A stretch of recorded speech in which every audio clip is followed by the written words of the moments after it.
El arma de fuego. Quizá la más influyente de las invenciones del hombre.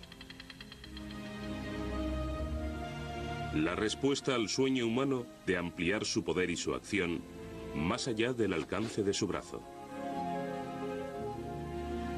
Pocos mecanismos combinan tantas disciplinas, llevan asociados tantos intereses, suscitan tantas preguntas.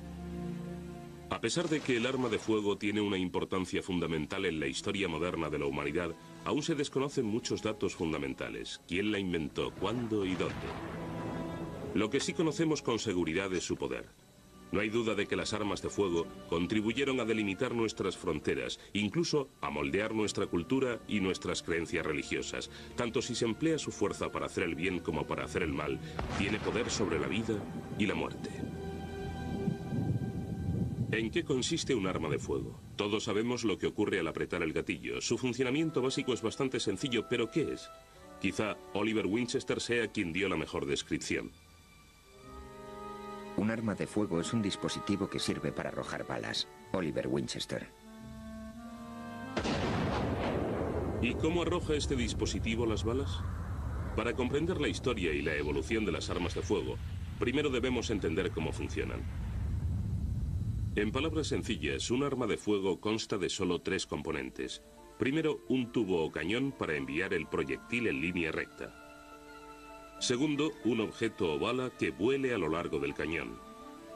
Y finalmente la pólvora, que al prender emana un gas explosivo que expulsa la bala del cañón a gran velocidad.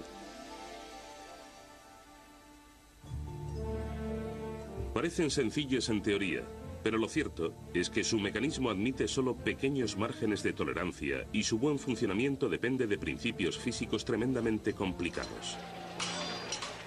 Aunque mucho antes de su invención, el hombre fue poco a poco realizando su sueño de ampliar su alcance. Durante siglos, el poderío humano provino únicamente de su fuerza muscular. Los hombres lanzaban piedras y los guerreros arrojaban lanzas. La búsqueda de un mayor poder originó catapultas de extraña apariencia y grandes ondas. Aunque resultaban amenazadoras y útiles para abrir brechas en los muros de los castillos, estos artilugios eran difíciles de transportar. Debido a su gran tamaño, apuntar y acertar a un blanco del tamaño de un hombre era casi imposible. El arco y las flechas permitieron por primera vez disponer de un método certero y fiable para defender y alimentar a la familia. Pero llegar a ser un buen arquero requería años de entrenamiento y aún más años de práctica llegar a ser siquiera remotamente útil en un ejército regular. Aunque la ballesta era mucho más potente y precisa, útil incluso para derribar a un caballo con armadura, resultaba demasiado grande, pesada y aparatosa. En última instancia, el uso del arco no modificó excesivamente los usos bélicos con respecto a los tiempos en que se arrojaban piedras. Fue la invención de la pólvora lo que transformó el mundo para siempre. Al igual que muchos otros hechos de la historia de las armas de fuego, este épico descubrimiento ha alimentado muchas leyendas. Según una leyenda popular, el inventor fue un monje alemán llamado Berthold Schwarz, que supuestamente, mientras intentaba fabricar oro a partir del mercurio, dio con la fórmula de la pólvora. La leyenda asegura que varias veces estuvo a punto de perecer a causa de su explosiva invención. De acuerdo con el pensamiento filosófico del siglo XIII, cualquier sustancia explosiva era obra del diablo. Se dice que el propio Satanás asistió a Schwarz en su descubrimiento. Lo cierto es que la existencia misma del padre Berthold es bastante dudosa. No existen pruebas de su nacimiento, ni registro de su bautismo, ni tumba, ni testimonio de su función en el monasterio. Jamás se han hallado indicios que demuestren que realmente vivió.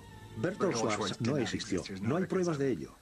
Desde luego es interesante que escogieran el nombre de Schwarz, que significa negro en alemán. Nos están hablando de nigromancia, de lo oscuro y lo demoníaco. Por supuesto, la pólvora y las armas de fuego siempre tuvieron connotaciones demoníacas en los primeros tiempos de su existencia. De modo que pienso que Berthold Schwarz constituye solo una forma de explicar la invención de la pólvora. Los compuestos químicos capaces de provocar una explosión ya eran conocidos mucho antes de la invención de la pólvora y, por supuesto, de las armas de fuego. Multitud de textos chinos e indios redactados alrededor del año 1000 a.C. se refieren a las armas de fuego, el trueno de los cielos y el fuego devorador. Se ha dicho que cuando los egipcios invadieron China, varios siglos antes de Cristo, lo hicieron empleando tormentas de relámpagos y truenos arrojados desde el cielo. Lo más posible es que se trate de una referencia a petardos o alguna sustancia humeante empleada para amedrentar al enemigo. Cómo, dónde y quién inventó la pólvora siempre será objeto de especulaciones. La primera mención que conservamos de la auténtica fórmula de la pólvora, compuesta básicamente de nitrato de potasio, o salitre, azufre y carbón vegetal, procede de Inglaterra y data de mediados del siglo XIII, cuando el filósofo, escritor, científico y alquimista Roger Bacon la formuló. Es incuestionable que probablemente se conociera en fecha anterior. Sin embargo, esta es la primera constancia escrita. Es muy posible que se trate de un invento europeo. Quizá proceda de Oriente Próximo o de Extremo Oriente. No lo sabemos. Probablemente nunca se sabrá. Roger Bacon era consciente del peligro que encerraba este invento. Así que impidió que la fórmula cayera en manos indeseadas mediante el uso de anagramas y cifrados. De modo que aún en nuestros días, algunos códigos solo han sido parcialmente descifrados. Pero es seguro que conocía la fórmula y guardó silencio sobre ella para evitar futuros males al mundo. Y esa es una razón importante para que deseara guardar el secreto. El primer uso conocido de la pólvora fue en los cañones del siglo XIII. Los cañones primitivos eran tan grandes y gruesos que parecían barriles. De esta semejanza procede el término cañón de barril. Pesaban varias toneladas y disparaban enormes piedras, en ocasiones de más de 100 kilos de peso. Los proyectiles de piedra eran tan grandes que a menudo se extraían in situ. A pesar de que su uso provocó modificaciones en la construcción de los castillos, al igual que sus predecesores, la catapulta y la honda, estos cañones tan monstruosos difícilmente podían acertar a una persona. No obstante, el efecto psicológico de una piedra de 100 kilos arrojada hacia el castillo era como mínimo terrorífico. Los artilleros demostraron su pericia disparando sobre la ciudad desde una gran distancia. Lanzaron multitud de grandes piedras. Gracias a Dios, ningún hombre, mujer o niño fue alcanzado entre las casas, aunque por poco. Anónimo 1346. Estos aparatos infundían pánico. La gente jamás había visto algo semejante. Escuchas un trueno, ves una humareda y percibes ese olor a azufre. Se diría que es algo surgido del infierno. Muchos cañones se fabricaban con forma de dragón, demonio o cosas así, lo que les daba un aspecto pavoroso, ya te alcanzase el proyectil o no. El calibre era importante a la hora de derribar murallas y edificios, pero constituía un obstáculo cuando se pretendía presentar batalla a un ejército. Era preciso un cañón capaz de disparar balas más pequeñas y con mayor frecuencia. A finales del siglo XIV, los fabricantes de cañones desarrollaron el cañón o bombarda de mano. Esta es una extraña reproducción en bronce de un cañón de mano fabricado según métodos europeos medievales para la corte imperial japonesa. Esta es la longitud mínima para, teniendo en cuenta el calibre de la boca, poder llevar una carga suficiente de pólvora. Se le puede acoplar un mango o sujetarlo con la mano enguantada, como se prefiera, y funciona. Resultaba peligroso para el usuario si no se cargaba correctamente, o si empezaba a resquebrajarse, o si tenía defectos imperceptibles. El valiente que se atreviera a manejar esta impredecible granada de mano introducía en el cañón un poco de pólvora en bruto. A continuación metía la bala y finalmente aplicaba un cabo de mecha encendido al fogón. Si aquello no reventaba en 1000 pedazos matando a todos los circundantes, la bala salía disparada. Aparte de su inseguridad, el mayor inconveniente del cañón de mano residía en la imposibilidad de dirigir el tiro. Lo más que se podía hacer era apuntar, disparar y rezar para que la bala cayera en las proximidades del enemigo. En cualquier caso, si alguna bala alcanzaba su objetivo, podía atravesar fácilmente la mayoría de las corazas de la época. Por si fuera poco, mientras que llegar a ser un buen arquero requería una vida entera de entrenamiento, en pocas semanas se podía convertir a un campesino en un tirador aceptable. Teniendo en cuenta los peligros que encerraba el cañón de mano, muchos frustrados soldados hacían lo que buenamente podían para encontrar la manera de apuntar y no digamos de conservar todos los dedos. Alargar los cañones de mano hasta la longitud de 2 hombres parecía el paso evolutivo lógico, pero desde luego no resultaba ni práctico ni seguro.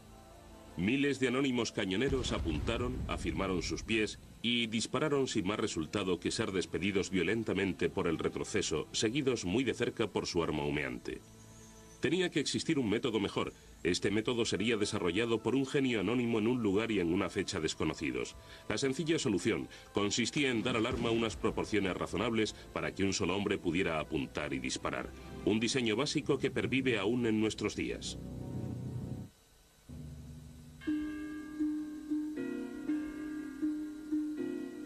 Llevaban consigo un artilugio de entre 30 y 60 centímetros de longitud, recto, pesado y hueco. Sin embargo, uno de sus extremos estaba cerrado. Introducían un misterioso compuesto en su interior junto con un pequeño trozo de plomo. Al prender el compuesto, el trozo de plomo salía disparado y todo se iluminaba con el resplandor de un relámpago. Se oía un sonido como el del trueno, de forma que los que estaban en las cercanías se tapaban los oídos con las manos. Carta anónima japonesa 1542.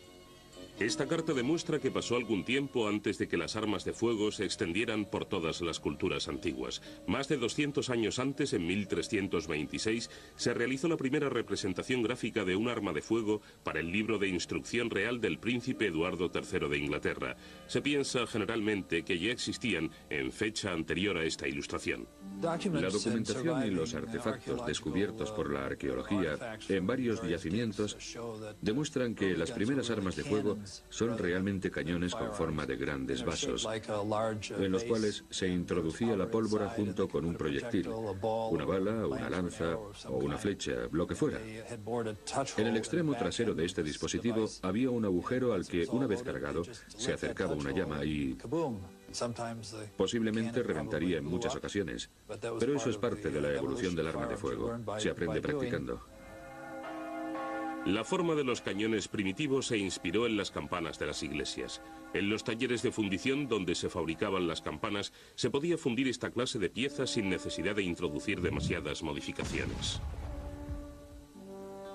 Pero no tuvo que transcurrir mucho tiempo para que estos cañones empezasen a cobrar la forma de auténticas armas de fuego. Mediado el siglo XV apareció el primer verdadero fusil. Con el tiempo, evolucionaron de ser un pequeño cañón a lo que llamamos arcabuz. Tiene ya un aspecto muy similar al de los fusiles modernos, con su cerrojo, culata y cañón. Esta arma se cargaba por el cañón. Se introducía la pólvora por la boca, se metía también la bala y se atacaba todo con la baqueta. Para efectuar la detonación se empleaba una especie de cerrojo muy primitivo.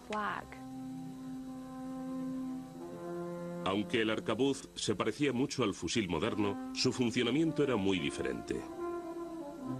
Para la detonación, el cerrojo necesita una mecha consistente en un cordón encendido, con un aspecto parecido al de una cuerda de tender, impregnado en nitrato de potasio, también llamado salitre, y del que está compuesta la pólvora, que arde a una velocidad de unos centímetros por minuto. Se prendía justo antes de entrar en batalla.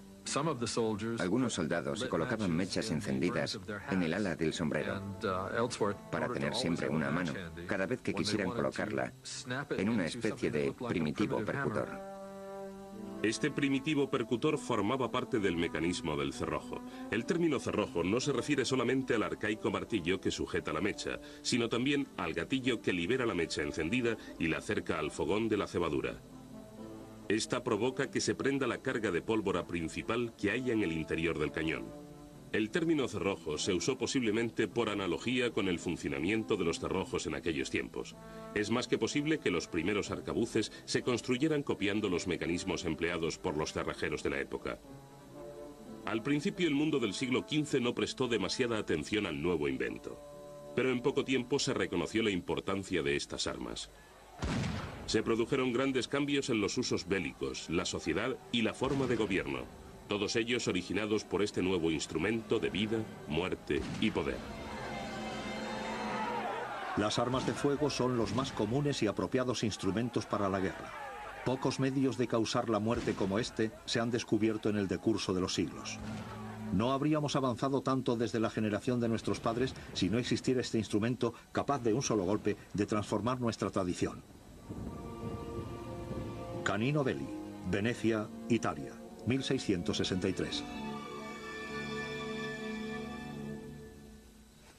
El sistema de cerrojo era muy conocido por los colonizadores de Nueva Inglaterra. Resultaba muy peligroso porque tenías una mecha encendida junto a la pólvora negra. Al apretar el gatillo, este serpentín bajaba y la prendía. Pero además, llevabas un morral lleno de pólvora negra y balas. Así que eras algo así como una bomba ambulante a punto de estallar.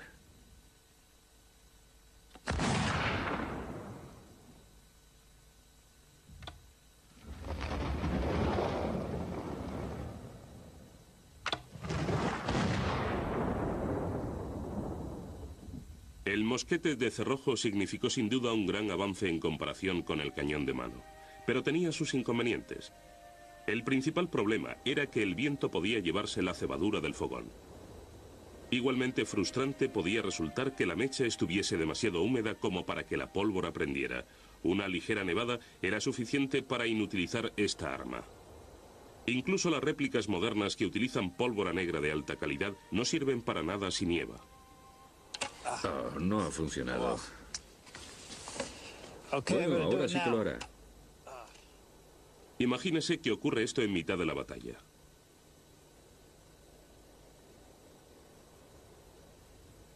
Pero cuando estos mosquetes de cerrojo conseguían disparar, era otra cosa.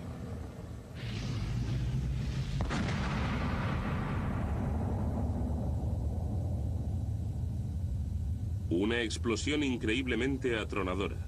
Un buen susto para quienes no hubieran visto ni oído un cañón. Y no digamos estos monstruosos fusiles.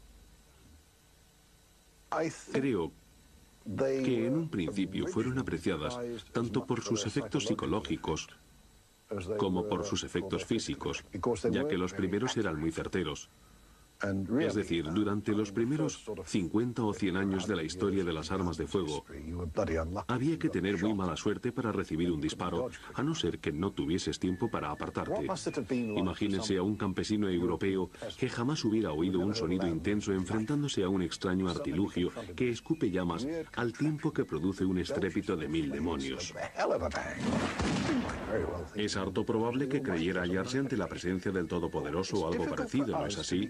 Nos resulta difícil comprender el efecto psicológico que podían tener sobre la gente de hace 800 años, realmente difícil, porque nosotros estamos habituados a los ruidos fuertes y ellos no. El ruido atronador producido por estos mosquetes se debía en gran medida a la tremenda potencia que requería un cañón tan grande, a veces de hasta 2,5 centímetros de diámetro. La pólvora primitiva era bastante poco efectiva, la calidad de sus ingredientes era variable y las medidas imprecisas, por lo que la pólvora resultante era poco potente. Por tanto, había que hacer algo para maximizar la eficacia de los disparos. Además, las grandes balas de plomo a menudo se usaban contra los caballos, no contra las personas. Durante unos 500 años, posiblemente fue más importante desmontar a un caballero derribando a su caballo que disparar sobre un ser humano, porque el caballero era el elemento armado más peligroso del campo de batalla. También era más caro de contratar, entrenar y mantener. Si un mosquetero llegaba alguna vez a derribar a un caballero, probablemente había cumplido con su misión de soldado para toda su vida de servicio. Las lesiones producidas por las armas de fuego eran muy diferentes a las que acostumbraban a tratar los cirujanos de aquellos tiempos. Normalmente lo más deseable era recibir una herida mortal de necesidad. Si alguien sobrevivía a un disparo de mosquete, los poco cualificados cirujanos de entonces podían resultar más letales que la herida en sí. Esto queda patente al leer una receta del siglo XVI para la cura de lesiones producidas por armas de fuego. Tómense aceite y vino a partes iguales. Inyéctense en un perro vivo y hiérvase el animal. Su carne junto con el aceite, el vino y otros ingredientes componen el remedio. Enseguida se hizo evidente que la armadura no era suficiente para protegerse de estos primitivos mosquetes. Fabricar armaduras antibalas se convirtió en un negocio redondo. De hecho, Probaban las armaduras disparando una bala a la loriga. Se puede encontrar armaduras que superaron la prueba y podemos ver la abolladura que demostraba al cliente, el rey o quien quiera que fuese, que podía sobrevivir a un disparo. Pero el caballero no era el único que debía preocuparse por el peligro de estas armas. El arcabuz resultaba a menudo más peligroso para quien lo manejaba que para cualquier otro. Llevar un arcabuz suponía manipular una bomba de relojería. Llevabas recipientes repletos de pólvora colgando alrededor del pecho, lo que resultaba poco seguro. Ocurría con mucha frecuencia que alguien perdiera la vista o saltara por los aires y cosas así. Así que nunca fue un arma realmente segura, pero menos es nada. Aparte de los problemas derivados de la lluvia, el viento y las explosiones fortuitas, una mecha encendida en la oscuridad podía poner al enemigo sobre aviso de la presencia de un soldado, convirtiéndolo en un blanco perfecto. Incluso a la hora de cazar, el olor del azufre quemado de la mecha era suficiente para alertar a la presa más desprevenida. No obstante, a pesar de todas sus desventajas, el arcabuz era asequible y su mantenimiento relativamente barato. Dado que la guerra en Europa era un asunto sometido a unas formalidades, normalmente entre pequeños ejércitos y aprovechando el buen tiempo, el arcabuz fue el arma de fuego más habitual durante más de 200 años. Pero América era otra cosa. Todo el mundo estaba enzarzado en batallas contra los indios nativos.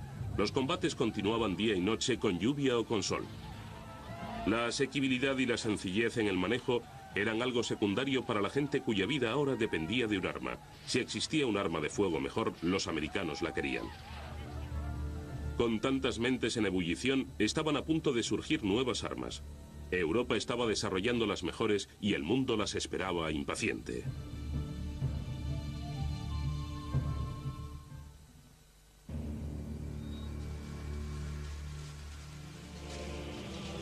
Los indios nunca permanecen quietos, sino que siempre están corriendo y moviéndose de un lado para otro. Antes de que uno pueda hacer un solo disparo, un indio puede disparar 3 o 4 flechas, y raramente hierran el tiro. Un compañero de Hernando de Soto durante la expedición de 1543 al sudeste de los actuales Estados Unidos. En fecha tan temprana como 1543, muchos ya estaban disgustados por la imprecisión y las prestaciones del arcabuz. Hernando de Soto estaba tan descontento con los arcabuces durante su heroica exploración que desmontó los cañones y los fundió para hacer clavos. Otra cosa hubiera sido de haber dispuesto del nuevo modelo de arma que empezaba a aparecer. Un arcabuz con un cerrojo radicalmente distinto. El nuevo diseño se basaba en la forma empleada desde hacía siglos para encender fuego, frotar un pedernal contra un trozo de hierro hasta que saltan chispas.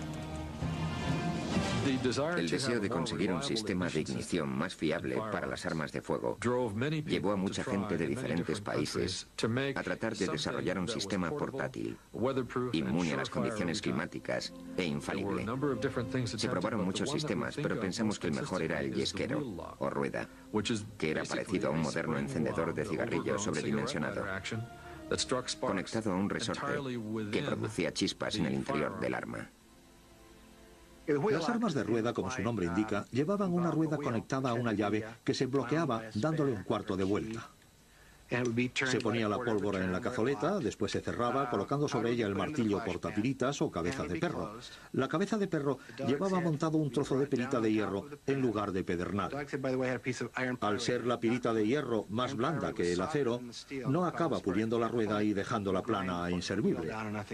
Por ese motivo se usaba la pirita de hierro. Después solo quedaba apretar el gatillo para provocar la chispa. La chispa prendía la pólvora de la cazoleta. La pólvora de la cazoleta encendía la pólvora del cañón y ya está, muy rápido. El término cabeza de perro empezó a usarse para describir el martillo por razones obvias. El martillo portapiritas parecía una cabeza de perro. A lo largo de toda la historia de las armas de fuego, muchas personas han trabajado independientemente en los mismos problemas en diferentes países. Así fue también en el caso de las armas de rueda. Muchas personas y países han reivindicado su invención. Los historiadores creen que el diseño se fraguó en las relojerías europeas, puesto que el mecanismo de rueda funciona de manera análoga a la de los cronómetros de la época. Una de las primeras referencias datables se la debemos al mayor genio de la historia, Leonardo da Vinci. En su famoso Codex Atlanticus aparece dibujado un mecanismo de rueda completo. ¿Lo inventó da Vinci? No es probable, ya que estos dibujos son datables en 1508 y existen referencias de fecha más temprana. Este es uno de los capítulos de la historia de las armas de fuego que siempre encerrarán preguntas sin respuesta. Dejando a un lado la identidad de su inventor, el impacto de esta nueva arma sobre la guerra y la sociedad fue tremendo. La ventaja del sistema de rueda es que permitía llevar un arma cargada, cebada y lista para disparar, lo que resultaba imposible con las armas de mecha.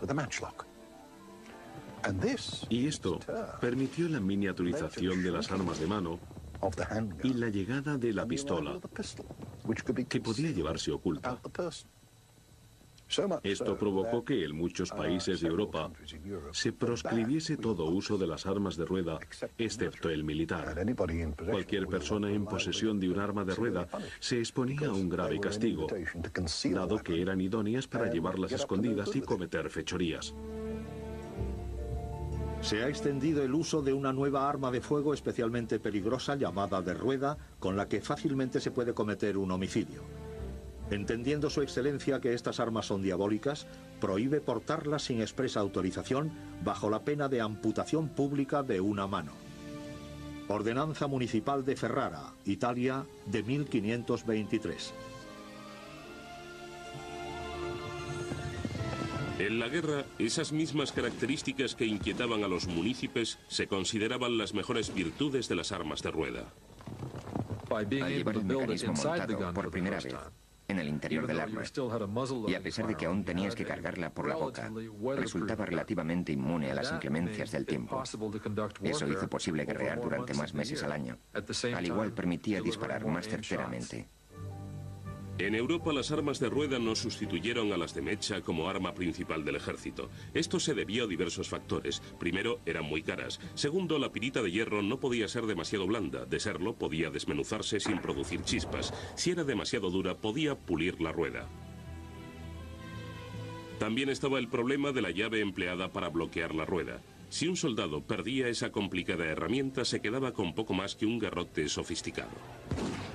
Aun en el caso de que hubiera visto dónde caía, en mitad de una batalla el soldado no tenía tiempo para andar rebuscando una llave perdida entre las patas de los caballos. Incluso en las colonias de Norteamérica, cuya primera expansión coincidió con la era de las armas de rueda, estas estaban principalmente en manos de los ricos pobladores de las colonias inglesas como Jamestown. El mecanismo de rueda, a pesar de ser un gran logro de la técnica, resultaba demasiado difícil de reparar, caro y delicado. Un mecanismo de rueda, si estaba bien construido, funcionaba como un buen reloj, siempre fiable. No obstante, había un factor que siempre se debe tener en cuenta para todas las armas fabricadas hasta finales del siglo XVIII. La pólvora negra deja mucho residuo al arder y a menos que se limpie el arma frecuentemente, puede llegar a taponar el fogón inutilizando el mecanismo.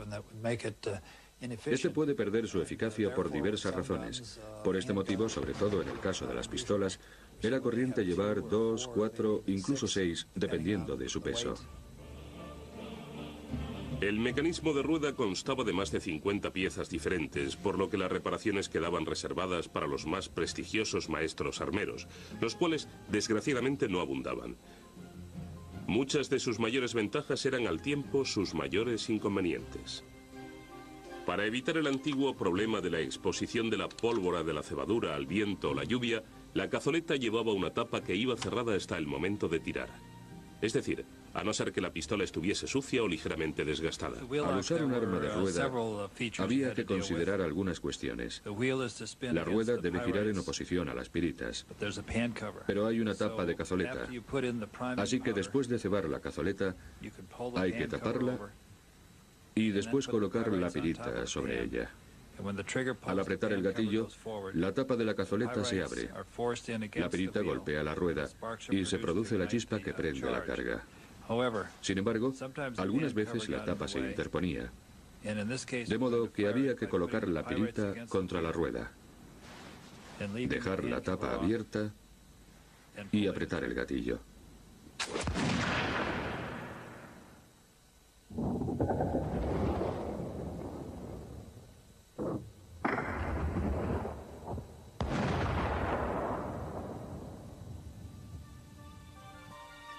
El mecanismo de rueda era muy complicado y caro, por lo que en gran medida quedaba reservado para los tiradores deportivos de la aristocracia, que podían permitírselo mejor.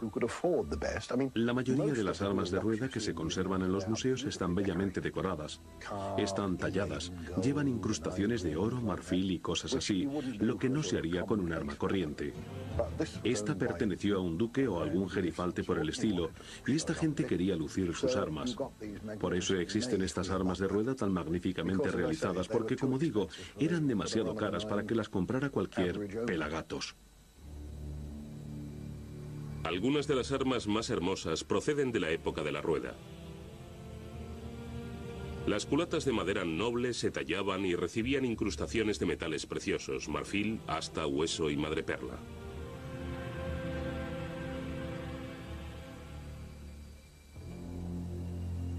Las piezas metálicas llevaban grabados o se cincelaban en alto relieve. Los motivos militares, eróticos o incluso grotescos se labraban a gusto del consumidor.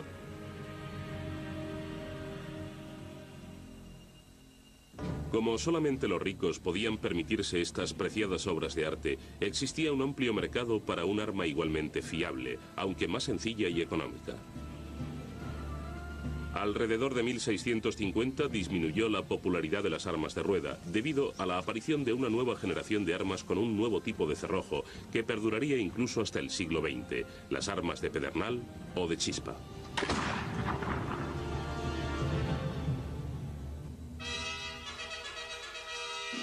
La evolución de las armas de fuego no consiste simplemente en una sucesión cronológica de avances tecnológicos. Muchos tipos y diseños de armas surgieron más o menos contemporáneamente, aunque su uso se extendiera en épocas diferentes. El ejemplo más evidente es la era de las armas de rueda. Paralelamente a la invención de esta sofisticada arma, en algún lugar de Europa se estaba perfeccionando otro tipo de cerrojo. Mientras que el mecanismo de rueda era usado comúnmente por la nobleza y los potentados, difícilmente podía un campesino o granjero medio permitirse defender o alimentar a su familia empleando un instrumento tan caro y refinado. Inspirados en el funcionamiento del chisquero de acero y pedernal y en el método de ignición de los mecanismos de mecha y de rueda, algún genio decidió tomar un trozo de pedernal que es más duro y resistente que la pirita de hierro, por lo que resulta más duradero para este uso, y usarlo para provocar chispas en el interior de la cámara de un arma de fuego. La leyenda afirma que este sistema lo inventaron unos ladrones de pollos holandeses en el siglo XVI, a los que se llamaba snafansas, que significa ladrones de gallos. El carbón encendido de las armas de mecha resultaba poco práctico para su oficio. Si el propio granjero no percibía el fulgor o el olor de la mecha encendida, lo haría su perro. Según la leyenda, esto llevó a varios ladrones a idear y construir un arma conocida como snafan o pico de gallo. El martillo que sujetaba el pedernal recordó a los holandeses el picoteo de un gallo, de ahí el origen de su nombre. El snafan era un arma fiable, aunque susceptible de recibir daños, ya que los resortes y palancas estaban montados en el exterior, haciéndola vulnerable a las condiciones climáticas y a los daños físicos. El arma no era muy refinada, pero significaba un gran avance. Con el tiempo, las mejores características de este mecanismo percutor serían aplicadas a un arma completamente nueva. Aunque los nombres de los primitivos armeros no son desconocidos, los orígenes de este nuevo método de ignición apuntan con razonable certeza hacia un hombre. Por primera vez en la historia de las armas de fuego se conoce el nombre de un inventor. Alrededor de 1615, en una pequeña aldea de Normandía, un francés llamado Morand-le-Vejois convirtió un snafan en un híbrido francés. El arma pronto llegaría a ser conocida como fusil de chispa. Pasaron de ser relativamente sencillas, con todos sus componentes, resortes y pasadores montados en el exterior del arma, a una mayor sofisticación, con la mayor parte del mecanismo en el interior, lo que las impermeabilizaba si eran manejadas con precaución. La invención del primer auténtico percutor hizo célebre a Monsieur Leverjois en poco tiempo. Enrique IV lo nombró ayuda de cámara o asistente personal del monarca. Durante el reinado de Luis XII, continuó su trabajo como inventor real. Tras su muerte en 1634, su hermano Jean Leverjois continuó con la tradición familiar. El fusil de chispa resultaba muy ventajoso porque su mecanismo era muy sencillo, no era nada caro, tenía solidez y lo más importante en aquellos tiempos era fiable. Se estandarizó y desde mediados del siglo XVII siguió siendo un estándar durante los siguientes 150 años.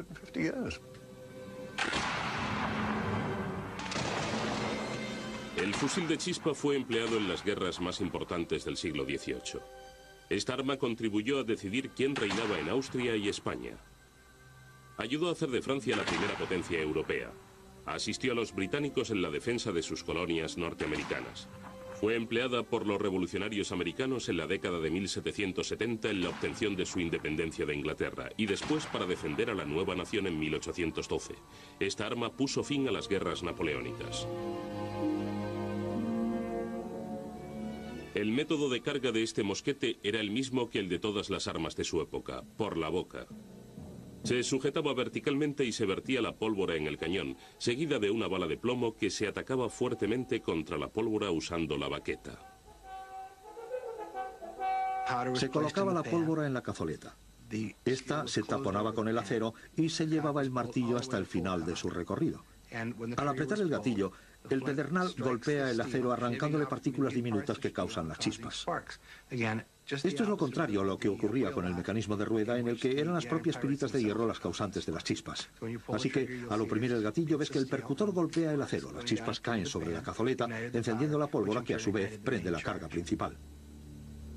Por fin existía un arma libre de todos los riesgos y de la escasa fiabilidad de las armas de mecha. Un arma mucho más barata que las de rueda y menos tosca que los primeros modelos de pedernal. Llegaron a alcanzar tal perfección que podían atravesar cualquier coraza. Así que los coraceros tuvieron que buscar una nueva forma de defenderse de las armas de fuego. Las armaduras se hicieron tan sumamente pesadas y gruesas para resistir las balas que dejaron de ser prácticas. En el siglo XVIII, el último vestigio de armadura era la gorguera usada por los suboficiales y el ejército británico. Solo eso quedaba de lo que había protegido a los caballeros y tantos guerreros durante siglos.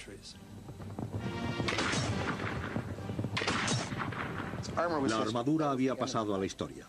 Se habían acabado los caballeros. Cuando se desarrollaron las pistolas, otras armas de fuego y la artillería portátil, desapareció la armadura. Ya no servía para nada.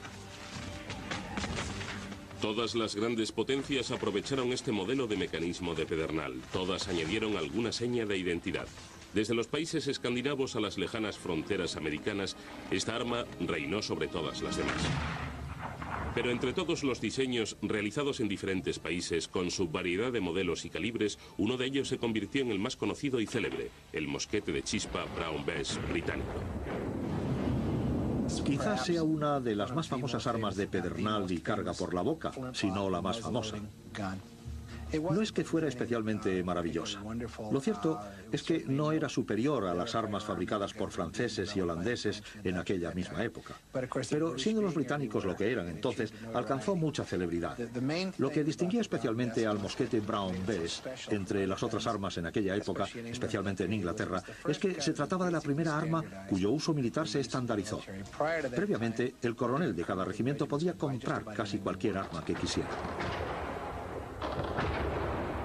Tres características contribuyeron a la importancia de este mosquete: la solidez, la fiabilidad y la velocidad de carga.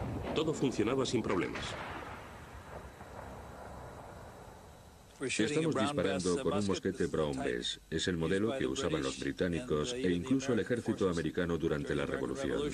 El ejército británico lo empleó durante más de un siglo. Su calibre es un 75 aproximadamente, con bayoneta, y dispara balas con pólvora negra.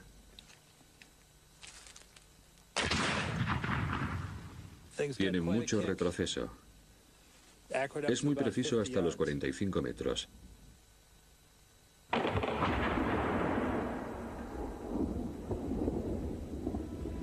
Los orígenes del nombre Brown Bess se pierden en la bruma del tiempo, pero lo más seguro es que se tratara de un apelativo cariñoso que le dieron los soldados británicos. Hay quien dice que es porque los herrajes se bronceaban químicamente para prevenir su oxidación. Otros te dirán que es porque se usaba madera de nogal para hacer la culata, así que hay donde elegir.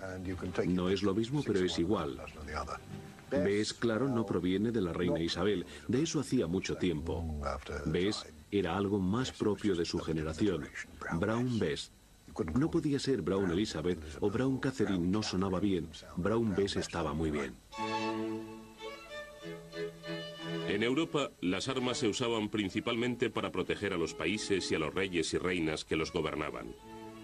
De hecho, ese fue prácticamente el único uso que conocieron, dado que durante siglos la tenencia de armas en Europa fue un privilegio de ricos y poderosos. Los ricos, en aquellos tiempos, eran por regla general los duques, reyes, príncipes, emperadores y demás. Y a estos no les interesaba permitir que los siervos y la gente común poseyesen armas, porque de repente podían darse cuenta de que ya no necesitaban un duque para nada. Las armas de fuego dan a la gente corriente la posibilidad de ser libre. Un arma de fuego es un elemento que iguala y da un gran poder, así que les interesaba controlarlas. Incluso la caza era un privilegio, no un derecho. Desde la Edad Media hasta mediados del siglo XIX, el derecho a cazar cualquier animal en cualquier lugar de Europa dependía de la decisión de una sola persona, el rey. El deporte le pertenecía a él. Y el derecho a cazar en Inglaterra fue un asunto muy controvertido. No era universal. Podía ser un pequeño propietario o un hacendado con una granja o algo así, pero no necesariamente tenías derecho alguno a cazar. Y la posesión de armas solo se podía justificar por la caza. Así pues, a no ser que nacieras con el privilegio de cazar, por ser baronet o más, no podías practicar la caza. Y por tanto, ¿para qué querías un arma? Sin embargo, el rey disfrutaba de la caza plenamente. Entre los miembros del estamento superior de la sociedad se consideraba uno de los deportes más civilizados, por lo que se practicaba con espléndida ceremonia.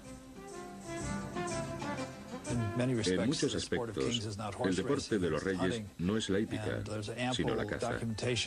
Existen muchos testimonios en grabados y pinturas realizados a menudo por famosos artistas.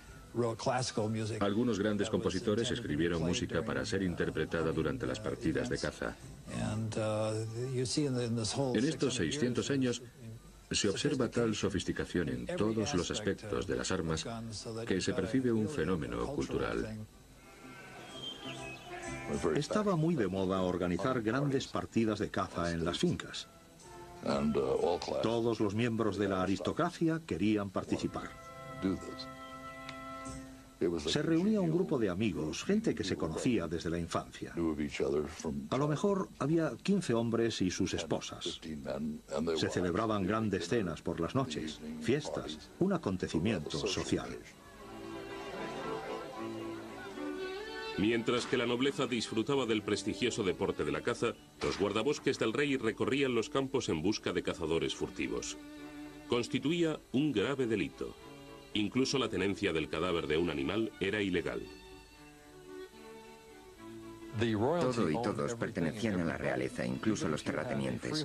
Podías ser un siervo y vivir en una casa junto a un riachuelo. Pero si cogías el arco y flechas o un arma de fuego y matabas un ciervo, probablemente te ahorcaban por ello en la mayoría de los países controlados por familias reales. Pero con el paso de los años, el poder de la nobleza dio paso al de la burguesía dedicada al comercio.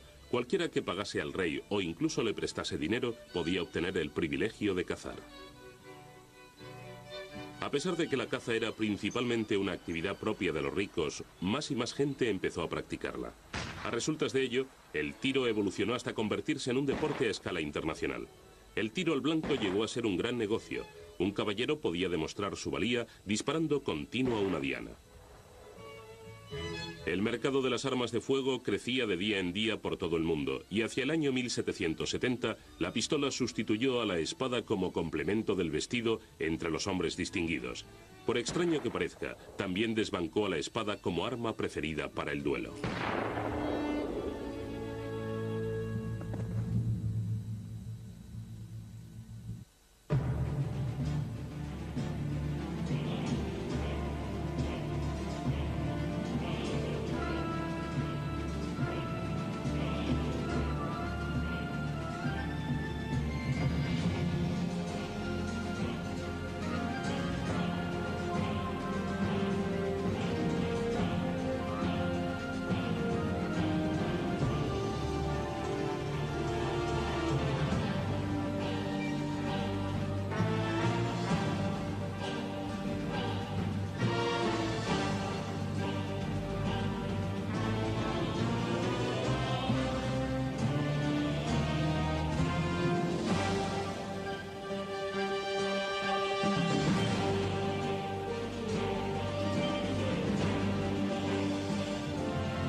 Principios físicos tremendamente complicados. Aunque mucho antes de su invención, el hombre fue poco a poco realizando su sueño de ampliar su alcance. Durante siglos, el poderío humano provino únicamente de su fuerza muscular. Los hombres lanzaban piedras y los guerreros arrojaban lanzas. La búsqueda de un mayor poder originó catapultas de extraña apariencia y grandes ondas. Aunque resultaban amenazadoras y útiles para abrir brechas en los muros de los castillos, estos artilugios eran difíciles de transportar. Debido a su gran tamaño, apuntar y acertar a un blanco del tamaño de un hombre era casi imposible. El arco y las flechas permitieron por primera vez disponer de un método certero y fiable para defender y alimentar a la familia. Pero llegar a ser un buen arquero requería años de entrenamiento y aún más años de práctica llegar a ser siquiera remotamente útil en un ejército regular. Aunque la ballesta era mucho más potente y precisa, útil incluso para el arma de fuego. Quizá la más influyente de las invenciones del hombre. La respuesta al sueño humano de ampliar su poder y su acción más allá del alcance de su brazo. Pocos mecanismos combinan tantas disciplinas, llevan asociados tantos intereses, suscitan tantas preguntas. A pesar de que el arma de fuego tiene una importancia fundamental en la historia moderna de la humanidad, aún se desconocen muchos datos fundamentales. ¿Quién la inventó? ¿Cuándo y dónde? Lo que sí conocemos con seguridad es su poder. No hay duda de que las armas de fuego contribuyeron a delimitar nuestras fronteras, incluso a moldear nuestra cultura y nuestras creencias religiosas. Tanto si se emplea su fuerza para hacer el bien como para hacer el mal, tiene poder sobre la vida y la muerte. ¿En qué consiste? Para derribar a un caballo con armadura resultaba demasiado grande, pesada y aparatosa. En última instancia, el uso del arco no modificó excesivamente los usos bélicos con respecto a los tiempos en que se arrojaban piedras. Fue la invención de la pólvora lo que transformó el mundo para siempre. Al igual que muchos otros hechos de la historia de las armas de fuego, este épico descubrimiento ha alimentado muchas leyendas. Según una leyenda popular, el inventor fue un monje alemán llamado Berthold Schwarz, que supuestamente, mientras intentaba fabricar oro a partir del mercurio, dio con la fórmula de la pólvora. La leyenda asegura que varias veces estuvo a punto de perecer a causa de su explosiva invención. De acuerdo con el pensamiento filosófico del siglo XIII, cualquier sustancia explosiva era obra del diablo. Se dice que el propio Satanás asistió a Schwarz en su descubrimiento. Lo cierto es que la existencia misma del padre Berthold es bastante dudosa. No existen pruebas de su nacimiento, ni registro de su bautismo, ni tumba, ni testimonio de su función en el monasterio. Jamás se han hallado indicios que demuestren que realmente vivió. Berthold Schwarz no existió, no hay pruebas de ello. Desde luego es interesante que escogieran el nombre de Schwarz, que significa negro en alemán. Nos están hablando de nigromancia, de lo oscuro y lo demoníaco. Por supuesto, la pólvora y las armas de fuego siempre tuvieron connotaciones demoníacas en los primeros tiempos de su existencia. De modo que pienso que Berthold Schwarz constituye solo una forma de explicar la invención de la pólvora. Los compuestos químicos capaces de provocar una explosión ya eran conocidos mucho antes de la invención de la pólvora y, por supuesto, de las armas de fuego. Multitud de textos chinos e indios redactados alrededor del año 1000 a.C. se refieren a las armas de fuego, el trueno de los cielos y el fuego devorador. Se ha dicho que cuando los egipcios invadieron China, varios siglos antes de Cristo, lo hicieron empleando tormentas de relámpagos y truenos arrojados un arma de fuego. Todos sabemos lo que ocurre al apretar el gatillo. Su funcionamiento básico es bastante sencillo, pero ¿qué es? Quizá Oliver Winchester sea quien dio la mejor descripción. Un arma de fuego es un dispositivo que sirve para arrojar balas. Oliver Winchester. ¿Y cómo arroja este dispositivo las balas? Para comprender la historia y la evolución de las armas de fuego, primero debemos entender cómo funcionan. En palabras sencillas, un arma de fuego consta de solo tres componentes. Primero, un tubo o cañón para enviar el proyectil en línea recta. Segundo, un objeto o bala que vuele a lo largo del cañón. Y finalmente la pólvora, que al prender emana un gas explosivo que expulsa la bala del cañón a gran velocidad. Parecen sencillas en teoría, pero lo cierto es que su mecanismo admite solo pequeños márgenes de tolerancia y su buen funcionamiento depende de